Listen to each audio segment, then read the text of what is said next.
My name is Nathan, and before I tell you this one, I want you to understand something about the kind of man it's about. There's a difference between a violent man and a dangerous one. A violent man loses his temper. A dangerous man never raises his voice, because everything he does is a decision. The story I'm about to tell you is about a father who spent 20 years teaching other people how to solve impossible problems. And then one night his own daughter drove 1,400 miles to put an impossible problem in his hands. Ribs taped, one eye swollen shut, a phone full of video that 11 people had filmed because they thought no one who mattered was watching. What he did next is the reason I can't stop thinking about this story. He didn't grab a rifle and drive home like a man in a movie. He did something colder and 100 times smarter, and by the time anyone understood what was happening, there was nothing left to understand. I'm not here to tell you it was right. I'm here because it's one of the most precise acts of fatherhood I've ever heard described, and because somewhere in it there's a lesson about who you let your children call family. Stay with me to the end.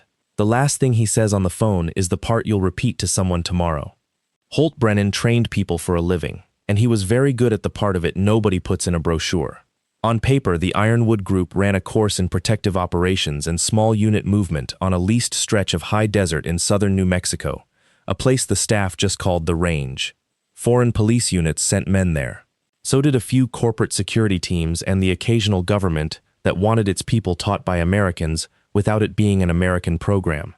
Holt and his partner Roman Stagg had built it out of nothing across 9 years. 2 ex-soldiers who had figured out that the money was not in pulling triggers, but in teaching judgment. The brochure showed men crossing a ridge at dawn. It did not show the 3 weeks before that, the part Holt actually cared about, where he taught grown men to map a problem before they touched it. Watch first. Learn who pays whom.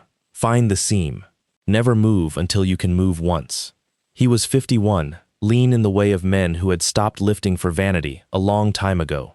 And he had a stillness that newer students mistook for coldness until they watched him correct a man's grip with the patience of someone diffusing something. He drank his coffee black, slept 5 hours, and kept a photograph of his daughter in the cab of his truck where the visor folded down. Hadley at 9, gap-toothed, holding a fish she was clearly afraid of. It was 8 years old, that photo.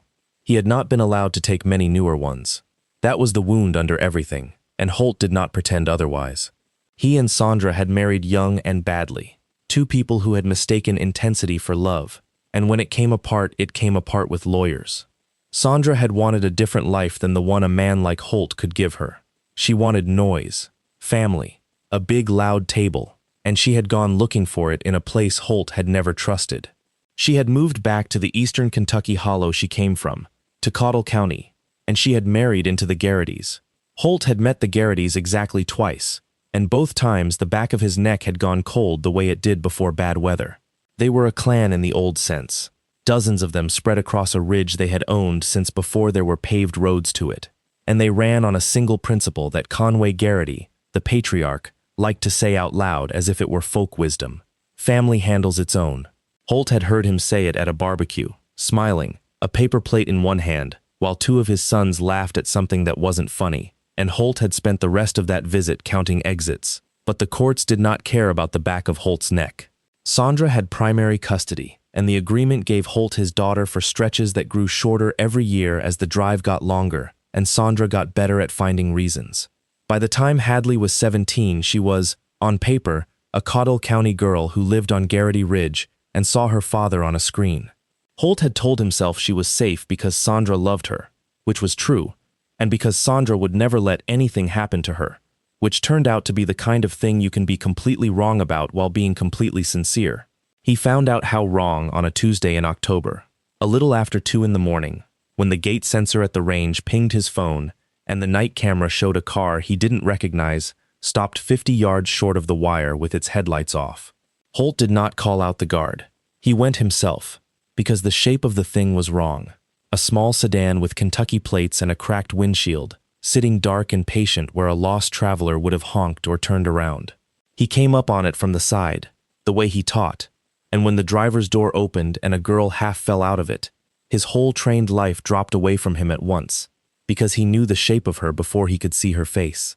"Dad," Hadley said, and the word came out wet and crooked, because her mouth wasn't working right. He got her into the light of the gatehouse and made himself look the way he would make a student look. Fully, without flinching, cataloging. 2 ribs at least, by the way she held her left arm against her side and breathed in sips. The right eye was swollen shut, the skin around it the color of a storm. There were finger-shaped bruises on her upper arms and a burn on the inside of her wrist that he understood, with a calm that frightened him, had been made by a cigarette. She was 17 years old and she had driven 1,400 miles like that, stopping at gas stations where people looked at her face and decided it wasn't their business. Who? Holt said. It was not a question so much as a door opening. And Hadley, shaking, pulled out a phone that was not hers, a cheap prepaid thing, and put it in his hand, and said the sentence that he would replay in his head for the rest of his life. Mom's new family did this. 11 of them. They filmed it. Holt did not watch the video that night. That was the first decision, and it told you everything about him. He wanted to. Every animal part of him wanted to see it so that he could feel the thing that would make the next part easy. But he had spent 20 years teaching men that the moment you let a problem make you feel something is the moment you start making mistakes, and he was not going to make mistakes with this.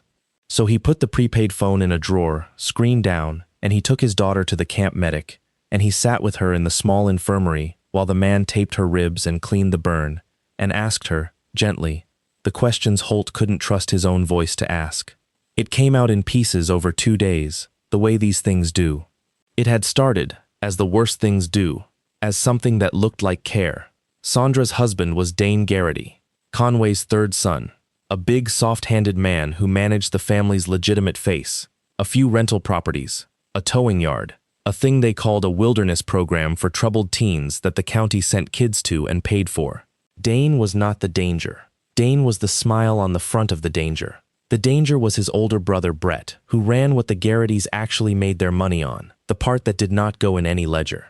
There was a building on the back of the ridge, an old tobacco barn the family had wired and floored, and on certain nights it held what Brett called smokers, bare-knuckle fights between men who owed the Garritys money or favors, broadcast on a private site to people who paid to watch and paid more to bet. It had grown into something with an audience, and an audience, Brett had learned, wanted more than fights. It wanted humiliation. It wanted to watch people who had crossed the family get what the family called a lesson, filmed, with the family laughing off camera so the viewers knew whose justice they were watching. Hadley had found the site by accident on a cousin's laptop. She had seen a man she recognized from town, a man who had supposedly moved away, being beaten in that barn while Garrity voices laughed. She had understood, all at once and far too late, what kind of place she had been living in and calling family. And she had made the mistake of being 17 and certain she had told the one Garrity she trusted, a girl her own age named Sella, that they had to tell someone, that this was the kind of thing you went to the police about. Sella had loved her enough to be terrified for her. But somewhere a phone was in the wrong pocket, or a door was open, and within a day Brett knew. What they did to her, they framed as a lesson too. They took her out to the barn on a Friday night, with the cousins and the hangers-on who worked the smokers, 11 of them, and they made an example of the girl who thought family business was anybody else's. They did it where the cameras lived, because to Brett there was no difference anymore between punishment and content. And Dane, her stepfather, the soft-handed smiling man, Dane had stood in the door and let it happen, which Hadley said in a flat voice that was worse than crying, because she had really believed he would stop it. It was Sella who got her out. Sella, who waited until the men were drunk on what they'd done, and then half-carried Hadley to a cousin's car and pressed the prepaid phone into her hands, the phone with the video on it, because Sella had been filming too, from the dark, with shaking hands, the way you document a thing when documenting it is the only power you have left. Go to your dad, Sella had whispered. Not the police. They own the police. Go to your dad. And Sandra. Holt made himself ask about Sandra. On the second day, quietly. Hadley looked at the floor for a long time. She wasn't there, Hadley said. She told me afterward I shouldn't have gone looking, she said. Hadley's voice cracked. She said family handles its own. Holt nodded slowly, and something in him that had been arguing for 20 years finally went silent and made a decision. The next morning, Holt watched the video. He watched it once, all the way through, in his office with the door locked, and he did not look away and he did not throw anything. He watched it the way he taught men to watch the worst footage, for information. He counted faces. He noted who threw, and who held, and who filmed, and who laughed, and who, in the doorway, did nothing. He read the barn, the lighting rig, the camera on its little tripod, the cable running to a laptop, the way one wall was painted flat black so the stream looked professional. He noted that they had done this enough times to have a set. By the time it ended, he had 11 faces and a working understanding of an organization, and the grief had gone somewhere deep and turned into the thing that does not raise its voice. Then he called Roman Stagg into the office and showed him exactly enough. Roman watched in silence, a big still man who had been the calmest person in worse rooms than this. And when it was over, he didn't say anything stupid. He didn't say, "I'm sorry," or "We'll get them." He said, "What do you need from me? And what do you need me not to know?" "I need you to take the books for 2 weeks," Holt said. "I need the manifests to show me at the range every day, in front of cameras, signing things. I need you to never be where I am, and I need you to understand that whatever happens, you were running a training course in New Mexico the whole time, and so was I." Roman looked at him a long moment. "And the course?" "The course is going to run," Holt said. "It's going to run a field problem, a live one." The current class at Ironwood was 16 men, and Holt had been with them 3 weeks, which was long enough to know exactly what he had. They were not Americans. They were a mix, a contract police unit from one country, a few men from a corporate team out of another, a couple of quiet professionals whose paperwork said one thing and whose hands said another.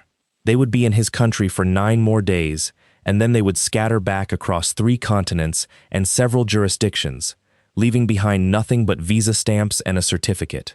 They owed Holt nothing but tuition, but over 3 weeks Holt had done what he always did, which was learn each of them, and he knew which ones were bored, which ones were angry at the world for reasons of their own, and which ones had come to the range precisely because back home they were the kind of men a problem like this got handed to. He did not lie to them. That mattered to him later, when he turned it over in his mind. He stood them up in the briefing tent on the morning of the 4th day, and he put a map of a ridge in eastern Kentucky on the screen, and he told them the truth in the only language that course spoke. "Gentlemen," he said, "the final exercise is a network problem. Real geography, real actors, compressed timeline. You will plan it, you will resource it, you will execute it, and you will leave no signature. I will give you the target package. I will not give you orders, because in your countries no one will ever be able to prove I gave you any.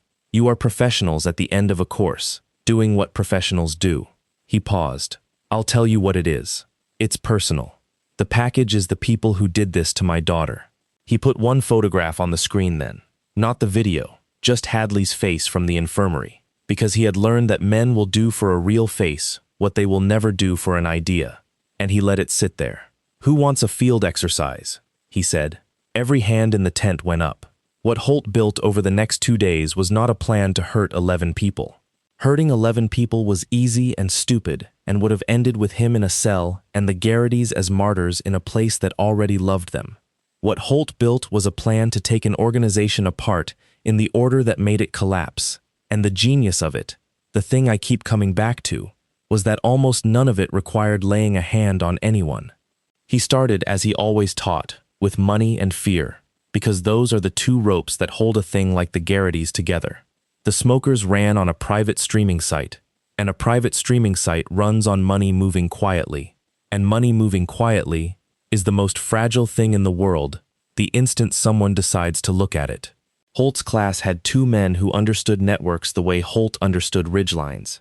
They did not need to hack anything dramatic. They needed only to map it, to follow the betting money backward from the Garrity's to the people the Garrity's answered to. Because here was the thing Brett Garrity had been too proud to admit even to himself. The Garrity's did not own the audience. They were a regional supplier to it. The real money behind the fight circuit belonged to people 2 states away who did not care about a Kentucky family except as a revenue line, and who had one absolute rule, the way all such people do. Don't bring heat. Don't get seen. Don't become a problem. Holt's entire strategy could be reduced to a single sentence. Make the Garrity's a problem to the people above them, and let those people do what people like that do. The class moved like a course because it was one. They built a target package on each of the 11. Not just the men, but their patterns, their phones, their girlfriends, their debts, the bar where Tucker drank and the route Shaw drove, and the storage unit where Hutch kept the parts from the chop shop that fed the family's other income. They mapped Sheriff Buck Harmon, who ate Sunday dinner on the ridge and made certain reports disappear. And they mapped the one man in the county Holt decided he could use, a state task force agent named Devin Pryor, who had been trying to build a case on the Garrity's for 3 years and kept losing witnesses. And then, on the 6th day, Holt gave the order that wasn't an order, the one he had thought about for a long time before he said it. Remember, he told them, in the tent, with the map glowing behind him, no mercy. That does not mean cruelty. Cruelty is sloppy, and it's for them, not us. No mercy means you do not leave one thread of this network standing because it was inconvenient to pull. You do not stop at 10. Every node comes down. Are we clear? They were clear. The thing began so quietly that for the first 2 days the Garrity's did not know it was happening at all, which is exactly how Holt wanted it. He had taught the men an old principle. The most dangerous part of any operation is the moment the enemy realizes there is one, so you arrange for that moment to come as late as possible and to land like a building falling. It started with Hutch, the hanger-on who ran the parts side, because Hutch was the loosest thread. One of Holt's men, quiet, patient, unremarkable in a way that was its own kind of talent, simply made sure that an anonymous, beautifully organized package reached the right desk in Devin Pryor's task force. VINs, photographs, the location of the storage unit, a timeline. Pryor had been waiting 3 years for exactly this. Hutch was arrested on a Wednesday, and because Hutch was a coward, Hutch immediately began explaining to a very interested agent everything he knew about everyone, in exchange for the only thing cowards ever want, which is to not be the one holding the bag. That was one. And it was clean, and it was legal, and Holt's hands were 1,400 miles away signing manifests in front of a camera. Boone and Gunner, the 2 fighters who worked the smokers, went next, and they went a different way, because Holt's principle was that no 2 threads come down the same way. Patterns are signatures, and signatures hang you. The class had learned, in their mapping, that Boone and Gunner had been quietly skimming the betting take for months, the kind of small theft that men who feel underpaid tell themselves doesn't count. It would have stayed invisible forever. Holt's network men made sure it didn't. They did nothing but assemble what was already true into a single document and route it, anonymously, to the people 2 states away whose money it was.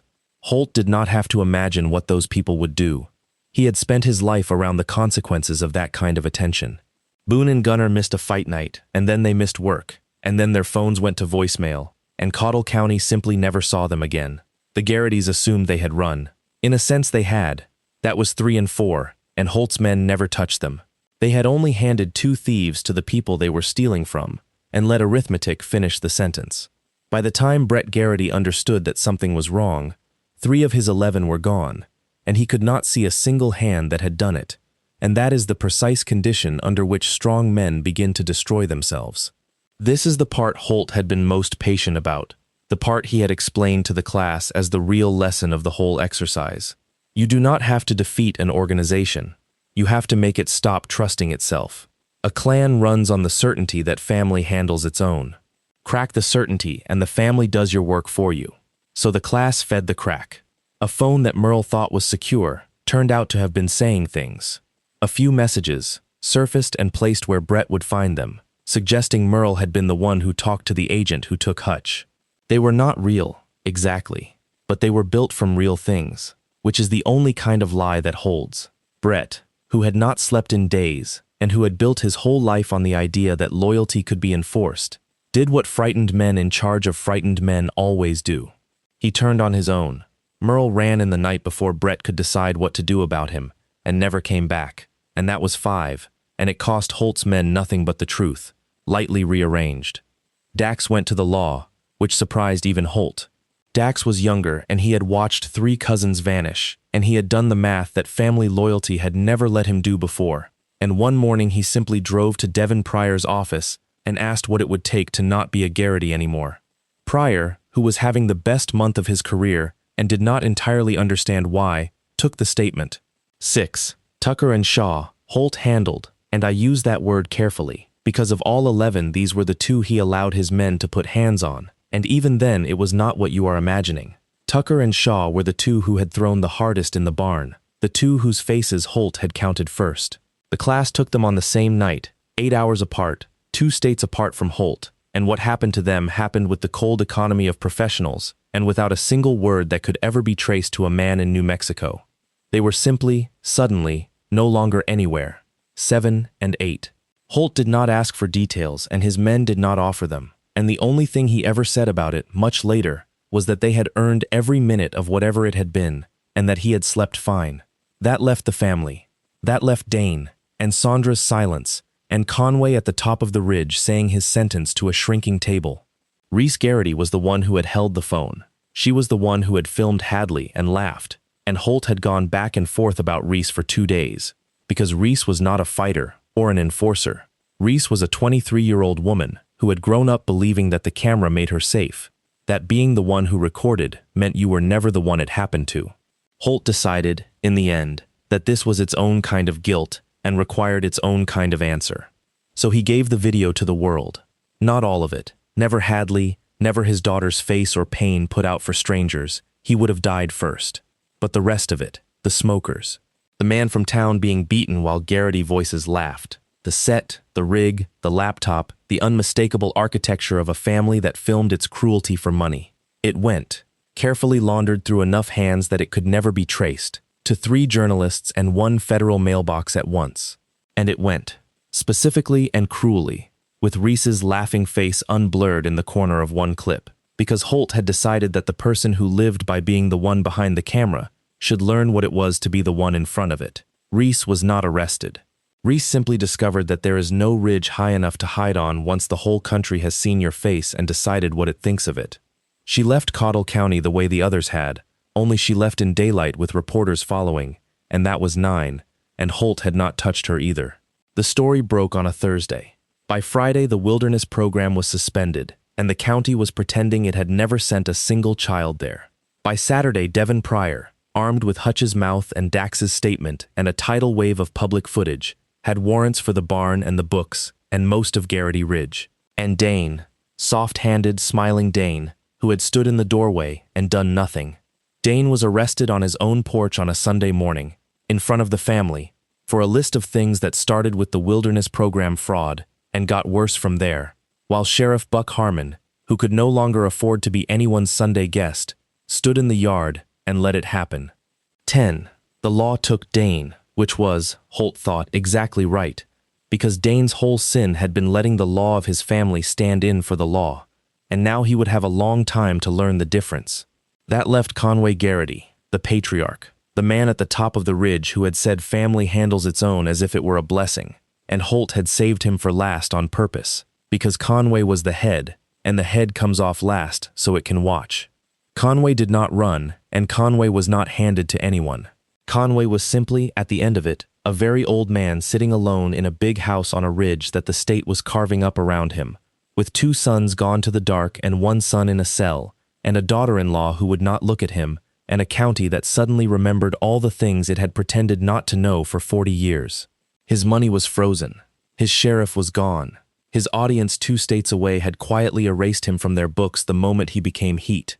The thing he had built to handle its own could no longer handle anything at all, and Conway Garrity, who had never in his life been alone with the consequences of himself, was now alone with nothing else. The 11th node came down, and the only weapon Holt had used on him was the same one he had used on all of it. He had simply removed everything that stood between Conway and the truth of what he was, and let it finish him. Within 10 days of the night, his daughter fell out of a car at his gate. All 11 of them had vanished from the board. Arrested, fled, taken, ruined, exposed. Each one in the shape of his own sin. None of them by a hand that could ever be traced to a man who had not, according to 16 separate sets of paperwork and a wall of cameras, left a training range in New Mexico the entire time. Sandra called on the 11th day. Holt was sitting on the steps of the infirmary, watching Hadley throw a ball for the camp's 3-legged dog, the swelling down now, the laugh almost back, when the phone buzzed with a number he hadn't seen in years. He let it ring twice. Then he walked out of his daughter's hearing, and he answered, and he said nothing, and into the silence, Sandra's voice came apart. "I know you did this," she said. She was screaming and crying at once, the sound of a person whose entire world has been pulled out from under them in a way they cannot prove and cannot fix. I don't know how, but I know it was you, 11 people. Holt, 11. What did you? I know you did this. Holt looked back at his daughter, laughing in the New Mexico light. The daughter Sandra had sent 1,400 miles in the dark, with her ribs taped, because the family that handled its own had handed her a beating and filmed it. Sandra, he said, very quietly, the way he corrected a man's grip. You're right. You know what kind of man I am. You've always known. That's why you took her so far away from me. She started to say something, and he kept going. Gentle, final. You told our daughter that family handles its own. So I did. I handled mine. He paused, and the last of it came out without any heat at all, which was the most frightening thing of all. Don't call this number again. And Sandra, go look at the people you chose over me. Go count them. He let that sit. I'll wait. Then he hung up, and he put the phone in his pocket, and he went back and sat down on the step, and when Hadley brought him the ball, he threw it for the dog and watched it run. I told you at the start that I wasn't going to tell you it was right, and I'm not. 11 human beings were removed from the world or from their lives in 10 days by a man who never raised his voice, and a clear-eyed person has to sit with the weight of that and not look away from it, the way Holt himself refused to look away from anything. But here's what I can't get past, and what I think is the real reason this story stays with me. Every single thing Holt Brennan did was a decision made cold, in service of a child, against people who had filmed themselves earning it. He didn't act out of rage. He acted out of the most disciplined love I've ever heard described. The kind that puts the phone in the drawer screen down and watches the video the next morning for information, because the child needs you to be right more than she needs you to be angry. There's a lesson buried in there for the rest of us who will never have a training cadre or a target package.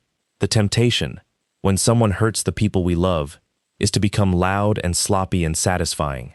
Holt did the opposite, and that's why he won and walked away free, while the people who handled their own loudly ended up handling nothing at all. The part I'd actually ask you to carry out of this, though, is the quietest one. Holt didn't fail Hadley when he took those 11 people apart. He failed her years before, when he let a court and a long drive and his own discomfort talk him into believing that someone else's love would keep her safe in a house his instincts had screamed at him about. The back of his neck had told him the truth at that barbecue, and he had let paperwork talk him out of it. So if there's one thing to take from a story this dark, let it be the bright thing underneath it. Trust the cold spot at the back of your neck when it tells you who your children should not be calling family. You may not be able to do what Holt did, but you can do the one thing he wished he'd done sooner, which is simply not send them up that ridge in the first place.